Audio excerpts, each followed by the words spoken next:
BWB. Bandwagon Buffs. That's right. It's your man's Harry Billion. Please do me a favor and smash that subscribe button. Make sure to give me the thumbs up. And don't forget to hit that bell notification so that you can get the videos as soon as I upload it to YouTube. All right, family, I got to go ahead and get into this video real quick, so that's all the business I got. You know what time it is. Let's work. So in this video, I want to do a reaction to Matt McChesney's answer or his response to whether Shiloh is struggling. I found it to be quite interesting.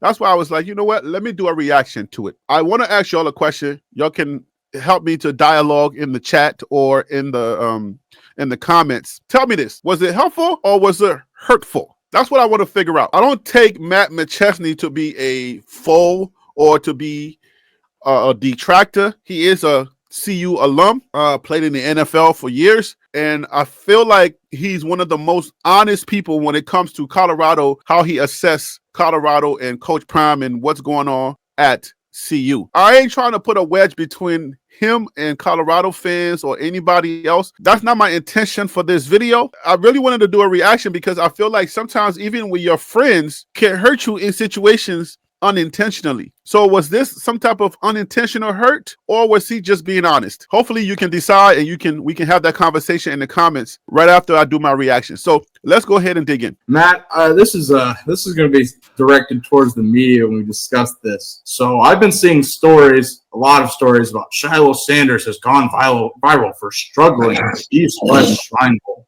And this is just continues from the season. Shiloh Sanders' draft stock reportedly did not improve much at the Shrine Bowl.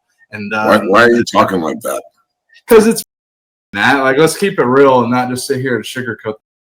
Matt, I mean, from what I've heard from you, I wouldn't put too much merit into this, especially when it comes from accounts. I understand Dove covers actual stories, but let's be real. Some of his stories are.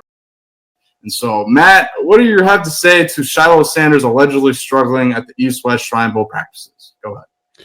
All right, so I will have to apologize for some of the language that is being said in this video. If you hear a beep, that means in the edit, I'm going to beep out the foul language that is being used. The reporter is Dove Kleiman. He's the one that's making the report. He said, Shiloh Sanders has gone viral for struggling at the East-West Shrine Bowl practices. Shiloh's draft stock is tanking. Now, I don't know where Dove Kleiman is getting the information, whether it's from insiders, NFL insiders saying that they're not interested in him because he's not doing well. I have no idea, but let's go ahead and listen to Matt and what he had to say. I think it'll get clicks. That said, I think Shiloh will be a really good special teams player and will help, but he's going to struggle with the speed of the NFL, and he's the tackle on the backs. And I'm not trying to say that he's can't do it. I'm saying those are his struggles. Those are the things he has to fix. Mm-hmm. So if he's out there struggling a little bit at the Shrine game, go fix it.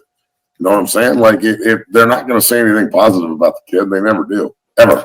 Yeah, that's my point. So I'm sure that he'll use it as fire like he usually does. He'll be fine. I mean, he's going to definitely get into camp and definitely be on a team. It's not like he's not, especially now with 20 practice squad slots that are making $10,000 a week. I'm sorry, but if you can't stay on a team, especially on a practice squad, you're sorry.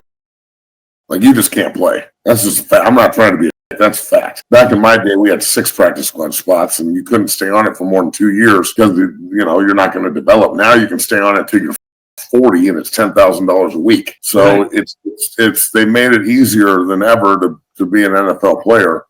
But there's a difference between getting your pension and being a vested veteran and being just a guy who played and jumped on a couple of teams. So I'd like to think that he's going to be consistent enough and improve enough to be a 10-year pro, but I could also see it going the other way, and I could see him being a really good coach. So I wouldn't be surprised in 3 or 4 years if he's back as the DB coach in Boulder for his dad. And that's not a bad thing. I'm just saying, like, he's got a lot more work to do at the position he's trying to play than his brother does. Shador is more, fine-tuning and perfecting his craft and going to a good situation and doing his job because he's so naturally gifted. Shiloh has got to really figure out what kind of player he wants to be at the next level and go commit himself to that because it's a totally different bag, trying to play safety and quarterback. All right, so let's react to this. A few takeaways that I want to actually highlight. He's being honest is welcomed. I like honesty. So within his honesty, do you think he helped Shiloh or do you think he hurt Shiloh's case? If you listen to his co-host is trying to support Shiloh, is trying to say, well, this guy, Dove Climate, I mean, he is credible to a certain extent, but most of the stuff that he puts out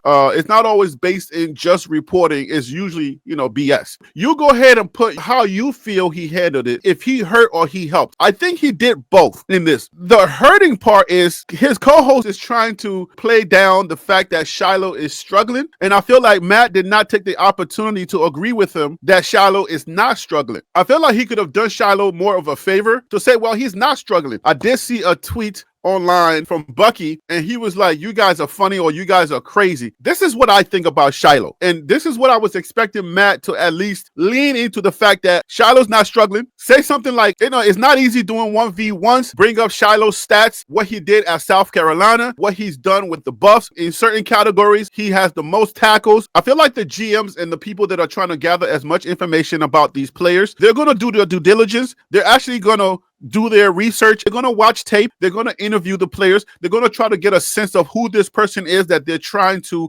bring in and pay a lot of money. When you get drafted, depending on which round that you go, there's a certain amount of money that you're going to be guaranteed to get. Now, an invitation and whatnot, those are kind of different. You go there trying to take somebody's spot. He wasn't overly negative, but I feel like he didn't do him any favors. You know what I'm saying? He could have just done what most pundits would do.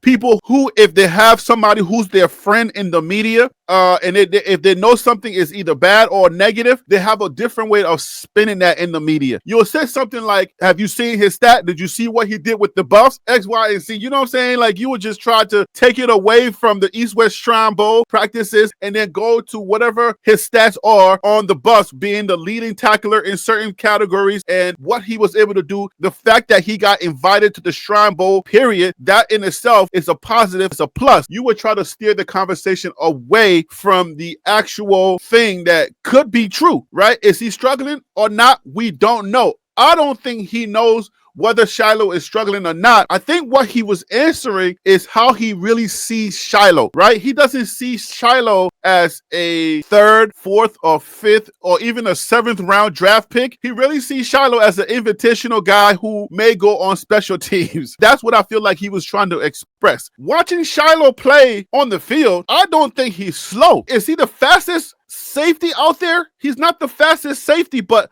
Shiloh's slow? I don't know that Shiloh is slow. All right, maybe that's a conversation that's out there. He's not the fastest safety. And if you have several safeties that are faster than him, that have higher numbers or that are way better than him, that have better stats than him, are you going to pick Shiloh over them? That is a question that you would have to answer if you are a GM. And I don't think he's really that bad. Do I see him as just a special teams player? I don't think so. I think Shiloh is going to surprise a lot of people. If Shiloh actually gets the opportunity to get drafted and go on a team, I think he's going to do well. All right? He can play the game. People don't see that. I don't know why people just keep thinking that Shiloh is just like the Jello, right? I was having an offline conversation and I was like, look, Shiloh better start dropping some music like Jello from the Ball family. You feel me?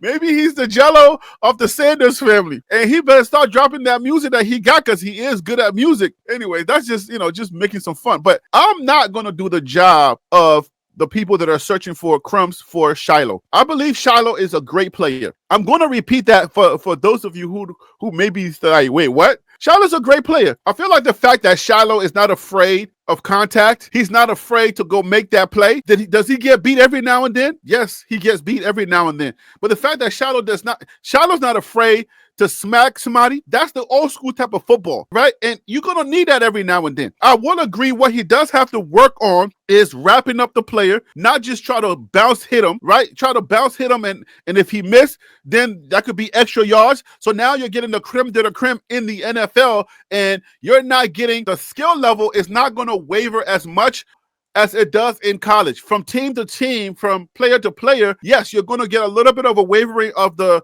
skill sets of the players that you're going to face every Saturday. In the NFL, it might be a little bit more even, but yes, I mean, obviously you got bad teams, you got good teams, right? Some DBs are better than others, but I believe that Shiloh playing in the SEC, also playing in the Big 12, I think Shiloh can handle himself. Matt McChesney, I feel like he should have just went on the neutral lines. Some guys are more honest. They're not necessarily pundits. They're not necessarily professional journalists or they're professional pundits. They're going to say what they got to say as honestly as they possibly can. If you have somebody who was on like an ESPN or somebody on a bigger platform, if they are a friendly and they're sending you out there doing draft time and everybody's saying, hey man, I need you to hold my client down. I need you to say certain things.